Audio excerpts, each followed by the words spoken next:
सावन का वास्तविक इतिहास और सांस्कृतिक घोटाला। अब तक आप लोगों ने सरकारों में घोटाले सुने होंगे, सरकारी दफ्तरों में घोटाले सुने या देखे होंगे, लेकिन आज मैं आप लोगों को सांस्कृतिक घोटाले, सांस्कृतिक चोरी के बारे में बताऊंगा। भारत के लिखित इतिहास में भारत का प्राचीन धर्म बौद्ध धर्म है, जो कि जमीन के अंदर और बाहर स्पष्ट देखा जा सकता है।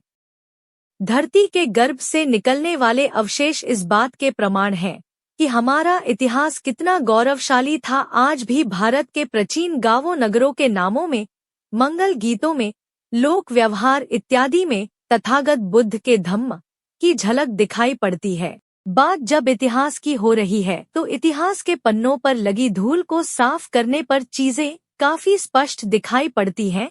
सावन महीने पर पूर्व में संक्षिप्त में लिखा हूँ, लेकिन आज विस्तार से ऐतिहासिक तथ्यों के साथ अपनी बात रख रहा हूँ।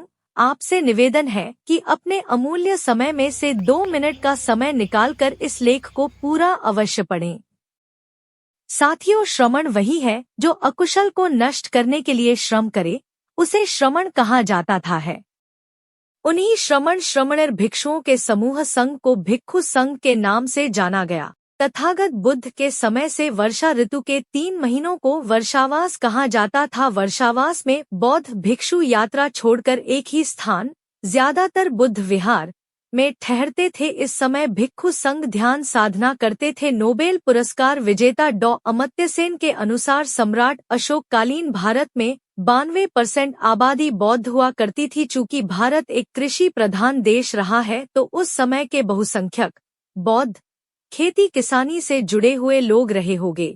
नेपाल की तराई से लेकर मगध, उत्तर पूरब तक जब आज भी धान की खेती बहुतायत होती है तो उस समय इतने संसाधन इत्यादि नहीं रहे होंगे। कृषक लोग धान की रोपाई के बाद लगभग फ्री हो जाते थे। जिन स्थानों पर भिक्खु वर्षवास करते थे वहां पर उपासक कृषक लोग आसानी से इकट्ठा हो जाते थे। भिक्खु संघ को भोजन दान का प्रबंध कृषक उपासक लोग करते थे। बुद्ध विहारों में भिक्खु संघ द्वारा धम्म सवन अर्थात धम्म श्रवण करना और उपासकों को धम्म सवन अर्थात धम्म श्रवण कराया जाता था। तथागत ने 38 मंगल में धम्म सवन श्रवण को उत्तम मंगल बताया है। कुल मिलाकर धम्म सवन अर्थात धम्म श्रवण धर्म को सुनने की परंपरा तथागत बुद्ध के समय शुरू हुई थी। लगभग 2500 वर्षों में भाषाओं का विकास हुआ, स्थितियां परिस्थितियां संस्कृतियां बदलीं और उनके साथ शब्दों के मायने और परिभाषाएं बदल गईं।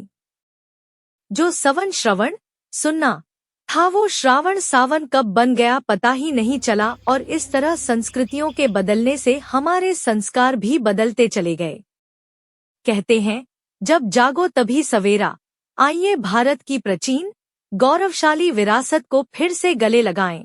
अंधविश्वास पाखंड की व्यवस्था को कंधे पर ढोने से बेहतर है पुरखों के बताए धम्म रूपी मार्ग का अनुसरण करें, अपना और राष्ट्र का कल्याण करें। वर्षावास में भिक्खु संघ के रहने का समुचित प्रबंध करें, अपनी सामर्थ्य के अनुसार भोजन दान करें और पावन भिक्खु संघ से धम्म सवन श्रवण सुनकर धम्मलाभी बने।